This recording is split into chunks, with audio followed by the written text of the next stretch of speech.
siguro mas magsama-sama kami.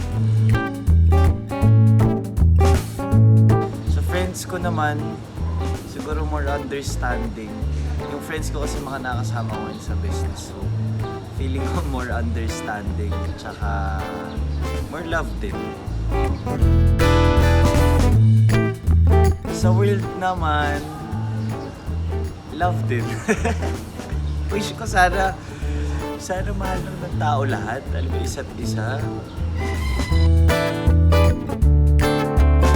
Ito, ang wish ko naman sa country is sana yung currency natin tumaas. Sana yung currency tumaas.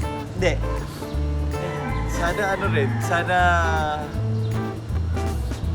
gumanda pa siya. Sana tingin ko. Wish ko sa sarili ko, sana lahat ng dreams and goals ko is magawa ko and ma-reach ko na siya this 2024.